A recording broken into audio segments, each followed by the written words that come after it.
کو چھڑا لے، اپنی جان کا فدیہ دے دے، اپنے آپ کو عذاب سے بچا لے، اپنے بیٹے کے ذریعے سے، اپنا لخت جگر، اپنا لال، وہ کہے گا کہ اس کو جہنم میں ڈال دیا جائے، کسی طرح سے مجھے چھوڑ دیا جائے، وَصَاحِبَتِهِ وَأَخِيهِ، اور پھر وہ چاہے گا کہ میری بیوی کو لے لیا جائے اور میرے بھائی کو لے لیا جائے، وَفَصِيلَتِهِ الَّتِي تُؤْوِيهِ، اور اس پورے کے پورے خاندان کو جہنم میں ڈال دیا جائے جس کے اندر کہ وہ رہتا تھا، لیکن وہ چاہے گا کسی طرح سے اپنے آپ کو وہ اس عذاب سے چھڑا لے، وَمَن فِي الْأَرْضِ جَمِيعًا،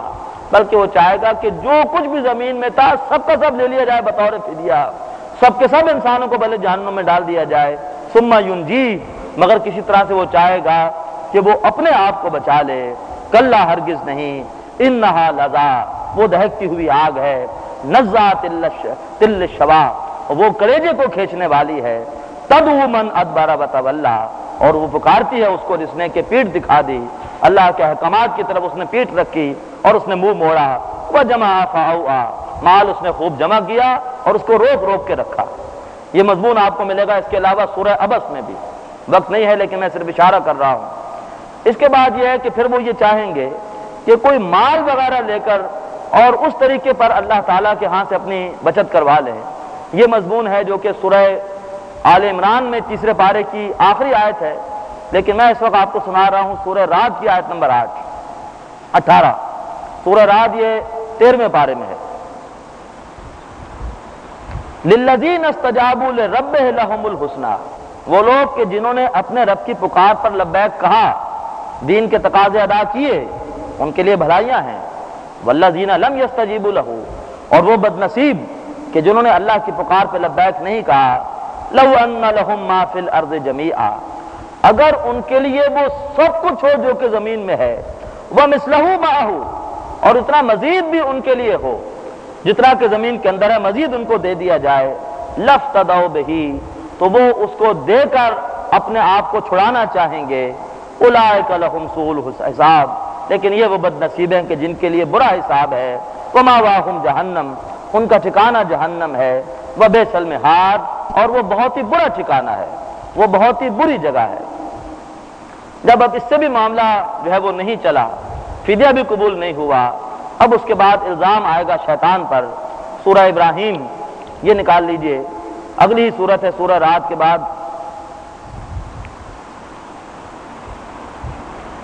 سورت کا نمبر ہے 14، آیت نمبر 22۔ وَقَالَ الشَّيْطَانُ لَمَّا قُضِيَ الْأَمْرُ، اور جب وہ شیطان کے اوپر الزام ڈالیں گے تو شیطان یہ کہے گا، لما قضی الامر، جبکہ فیصلہ کر دیا جائے گا، لوگوں کو ان کے نامہ اعمال دے دیے گئے، فیصلے ہو چکے، وہ یہ کہے گا اور وہ ان کی گناہگاروں کی حسرت میں اضافہ کرے گا، ان اللہ وعدکم وعد الحق، بے شک اللہ نے تم سے وعدہ کیا تھا سچا وعدہ، ووعدتکم، میں نے بھی تم سے وعدہ کیا تھا، فاخلفتکم، اور دھڑلے کے ساتھ کہے گا میں نے اس کے خلاف کیا،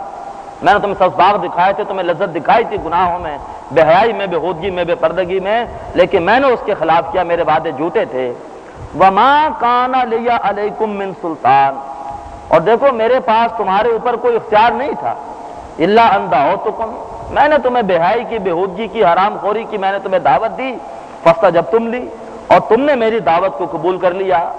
فَلَا تَلُومُونِي، تم مجھے ملامت مت کرو، مجھے الزام مت دو، وَلُومُوا أَنفُسَكُمْ، اور اپنے آپ کو ملامت دو، اپنے آپ کو الزام دو، مَا أَنَا بِمُصْرِخِكُمْ، اب میں تمہاری چیخ و پکار پر نہیں پہنچ سکتا، میں تمہاری فریاد کو نہیں پہنچ سکتا، وَمَا أَنْتُمْ بِمُصْرِخِي، اور نہ ہی تم میری فریاد رسی کر سکتے ہو، تم میری کو مدد کر سکتے ہو، إِنِّي كَفَرْتُ بِمَا أَشْرَكْتُمُونِ مِنْ قَبْلِ، اور میں انکار کرتا ہوں اس شرک کا جو کہ تم نے میرے ساتھ کیا تھا، إِنَّ الظَّالِمِينَ لَهُمْ عَذَابٌ أَلِيمٌ، اور بے شک ظالموں کے لیے دردناک عذاب ہے۔ اب اس کے بعد یہ ہے کہ پھر روانگی ہوگی جہنم کی طرف، وہ مضمون میں آپ کے سامنے اس وقت بیان نہیں کر رہا کہ پھر وہ مرحلہ ہوگا ایک پل صراط کا، اہل ایمان مردوں اور عورتوں کے پاس تو ہوگا نور، اور وہ اس نور کے ذریعے سے اس مرحلے سے گزر جائیں گے، لیکن یہ لوگ جو کہ دنیا دار ہیں ان کے پاس روشنی نہیں ہوگی، اندھیروں کے اندر بھٹکیں گے، پیچھے اہل ایمان کو آوازیں دیں گے کہ ہم دنیا میں تمہارے ساتھ تھے، بہن کہے گی بھائی تم میرے بھائی تھے، تم مجھے چھوڑ کر جا رہے ہو، ممکن ہے بھائی کہہ رہا ہو کہ بہن تم مجھے چھوڑ کے جا رہی ہو، ممکن ہے میاں بیوی کو پکار رہا ہو، بیوی میاں کو پکار رہی ہو، ایک مومن ہے ایک منافق ہے، لیکن یہ ہے کہ اس وقت وہ صاف کہہ دیں گے اہل ایمان ان منافقوں سے کہ دنیا میں تم ہمارے ساتھ تھے، لیکن تم نے اپنے آپ کو مال اور اولاد کے فتنے میں ڈالا اور اس وجہ سے آج تمہارا یہ انجام ہوا ہے، لہذا یہ ہے کہ اب تمہیں کوئی یہاں پہ چیز فائدہ نہیں دے گی۔ اگر تم بھی چاہتے ہو کہ روشنی ملے، جاؤ دوبارہ دنیا میں اگر جا سکتے ہو، وہاں سے یہ ایمان کا نور لاؤ، وہاں سے اچھے اعمال کا نور لے کر آؤ، یہاں پر تمہیں کچھ ملنے والا نہیں ہے۔ یہ مضمون ہمارے اکثر ساتھیوں کے علم میں ہے، سورہ حدید کے یہ دوسرے رکوع میں ہے۔ اب اس کے بعد بالکل آخری جو ہے وہ مرحلہ ہے، جبکہ جہنم کے اندر ان بد نصیبوں کو ڈال دیا گیا، وہاں پر ان کی کیفیت کیا ہے، اس کے لیے سورہ سجدہ اس کی آیت نمبر 12 اور 14 میں آپ کو سنا رہا ہوں۔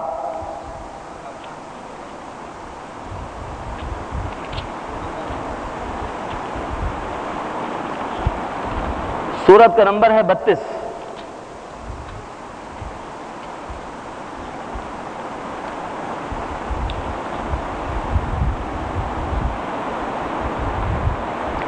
وَلَوْ تَرَىٰ إِذِ الْمُجْرِمُونَ نَاكِسُو رُءُوسِهِمْ عِندَ رَبِّهِمْ، اور کاش کہ تم وہ وقت دیکھو جبکہ یہ مجرم یہ اپنے سر ڈالے ہوئے ہوں گے اپنے رب کے سامنے، سر جھکائے ہوئے ہوں گے، سر گرائے ہوئے ہوں گے انہوں نے اپنے رب کے سامنے، ربنا ابصرنا وسمعنا، وہ بڑی حسرت کے ساتھ کہیں گے کیا ہمارے رب ہم نے دیکھ لیا اور ہم نے سن لیا، فرجینا تو اللہ تو ہمیں لوٹا دے، نعمل صالحاً اب ہم اچھا عمل کریں، انا موقنون اور یقیناً اب ہم یقین کرنے والوں میں سے ہیں، ہم نے اپنی آنکھوں سے جہنم کو دیکھ لیا ہے، ہم یقین کرنے والے ہیں۔ فرمایا وَلَوْ شِئْنَا لَأَتَيْنَا كُلَّ نَفْسٍ هُدَاهَا، اللہ فرمائے گا کہ اگر ہم چاہتے تو ہم ہر جان کو ہدایت دے دیتے، ہم فرشتے پیدا کر دیتے، پھر ایسے فرشتے مجبور ہیں وہ گناہ کر ہی نہیں سکتے تو ہم ہر ایک کو ہدایت دے دیتے، اگر اسی طرح سے بار بار دنیا میں بھیجنا ہوتا تو ہم پہلی بار ہی سب کو ہدایت دے دیتے۔ وَلَٰكِنْ حَقَّ الْقَوْلُ مِنِّي، لیکن یہ ہے کہ میری طرف سے وہ بات پوری ہوئی، لَأَمْلَأَنَّ جَهَنَّمَ مِنَ الْجِنَّةِ وَالنَّاسِ أَجْمَعِينَ، کہ میں یقیناً جہنم کو بھر دوں گا لوگوں اور جنوں سب کے سب سے۔ فَذُوقُوا بِمَا نَسِيتُمْ لِقَاءَ يَوْمِكُمْ هَٰذَا، اب چکھو اس عذاب کا مزہ جو کہ تم نے اس دن کی ملاقات کو بلا رکھا تھا، تم دنیا کے اندر مگن تھے، اِنَّا نَسِينَاكُمْ، ہم نے تمہیں بلا دیا ہے، ہم نے تمہیں فراموش کر دیا ہے، وَذُوقُوا عَذَابَ الْخُلْدِ بِمَا كُنتُمْ تَعْمَلُونَ، اب چکھو ہمیشہ ہمیش کے عذاب کا مزہ بسبب اس عمل کے جو تم کرتے رہے۔ اسی طرح سے آگے دیکھیے سورہ مومن ہے، سورت نمبر 40،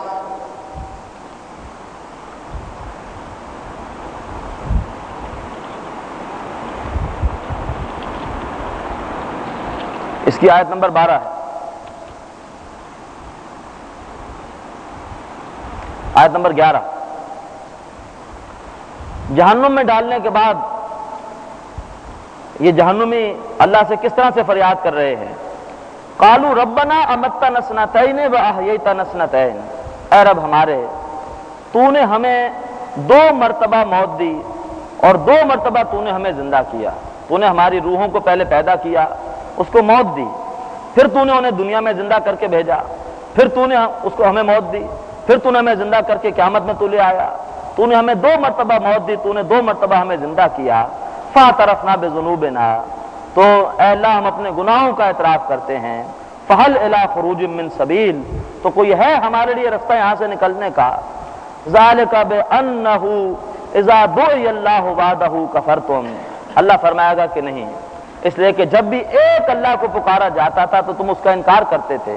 وَإِن یُشْرَکْ بِهِ تُؤْمِنُوا، اور اس کے ساتھ اگر کسی کو شریک کیا جاتا تھا تو تم ایمان لے آتے تھے،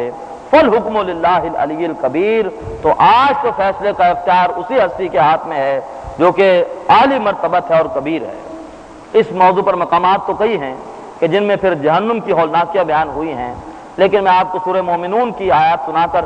اور اپنی بات ختم کر رہا ہوں، اشارے کے لیے نوٹ کر لیجئے کہ سورہ اعراف آیت نمبر 38، 39 اور 50، سورہ حج 19 اور 22، سورہ فرقان آیت نمبر 12، سورہ فاطر آیت نمبر 36 اور 37، اور اس کے بعد جو ہے وہ سورہ مومنون، اس کی آیتیں سنا کر میں گفتگو ختم کر رہا ہوں۔ یہ بھی آیت سورت نمبر 23 اور اس کے آخری رکوع کی آیتیں ہیں کہ جہنم میں اب کیا کیفیت ہوگی۔ سورہ دخان کی آیت نمبر 43 میں بھی یہ موضوع بڑے حسرتناک انداز میں آیا ہے۔ سورہ مومنون کی آیت نمبر 104 ہے، ترفع وجوہہم النار، ان کے چہروں کو جھلس رہی ہوگی آگ، وہم فیہا قالہون، اور جہنم میں یہ بیچارے یہ بدشکل ہو رہے ہوں گے، ان کی شکلیں بگڑی ہوئی ہوں گی۔ الم تکن آیاتی تتلا علیکم، ان سے کہا جائے گا، ممکن ہے اللہ پوچھے، ممکن ہے کہ جہنم کے داروغہ پوچھے، یہ مختلف جو ہے وہ حوالے سے باتیں قرآن پاک میں آتی ہیں، پوچھا جائے گا کیا تم پر میری آیت تلاوت نہیں کی گئی تھی؟ بلکہ یہاں تو اللہ ہی کی طرف اشارہ ہے، اللہ پوچھے گا تم پر میری آیت تلاوت نہیں کی گئی تھی؟ فکنتم بہا تکذبون، اور تم ان کو جھٹلاتے تھے۔ قالو، بڑی حسرت کے ساتھ کہیں گے، ربنا غلبت علینا شقوتنا، اے رب ہمارے،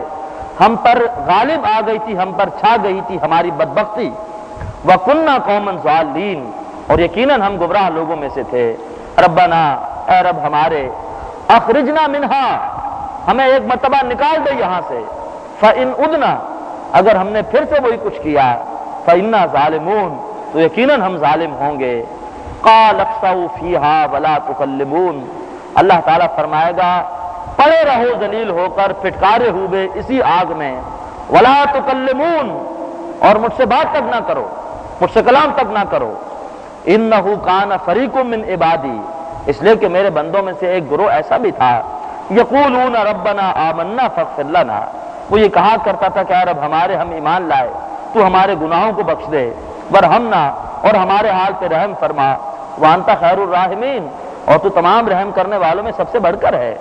فاتخذتموہم سخریا، تو تم نے ان کو مذاق سمجھا، تم نے انہیں احمق سمجھا، یہ عقل سے پیدل ہیں۔ حتی انسوکم ذکری، یہاں تک کہ انہوں نے تمہیں بلا دیا میں میری یاد سے، ان کی ضد میں، ان کو حقیر سمجھنے کی وجہ سے تم میری یاد سے غافل رہے۔ وَكُنْتُمْ تَضْحَكُونَ، اور تم ہنستے رہے، مذاق کرتے رہے۔ انی جزیتہم اليوم بما صبروا، ان کو تو آج میں ان کے صبر کی وجہ سے بدلہ دے چکا ہوں۔ انہم هم الفائزون، بے شک وہی لوگ ہمیشہ رہنے والے ہیں۔ لیکن یہ ہے کہ ان پر جہنم میں کس طرح سے ہتھوڑے ان کے سروں پر پڑیں گے، کس طرح سے گرم پانی کے ترڑے ان کو دیے جائیں گے۔ سورہ حج میں اللہ نے نقشہ کھینچا ہے، کس طرح سے ان کی کھال ایک مرتبہ جلے گی اور دوسری کھال ان کو عطا کی جائے گی پھر، تاکہ مستقل ان پر عذاب رہے۔ یہ مضمون آیا ہے سورۃ النساء میں۔ تو آج میں نے آپ کو ایک گناہگار آدمی کی بے بسی کے حوالے سے جو قیامت کے مختلف مرحلے ہیں وہ میں نے آپ کے سامنے قرآن حکیم کی روشنی میں رکھنے کی کوشش کی ہے۔ وقت کا جو ہے وہ اس اعتبار سے میں نے تو ایسے اپنا گھنٹہ پورا لیا ہے، لیکن یہ ہے کہ اس مضمون کے لیے وقت کو زیادہ درکار تھا، اس اعتبار سے میں حق کو ادا نہیں کر سکا، لیکن جو بھی کچھ مقامات آپ کے سامنے ایک نقشہ آ گیا، اللہ تبارک و تعالیٰ مجھے بھی روز قیامت کی رسوائی سے محفوظ فرمائے اور آپ کو بھی اللہ تعالیٰ اس سے محفوظ فرمائے۔ اقول قولی ھذا واستغفر اللہ لی ولکم ولسائر المسلمین والمسلمات۔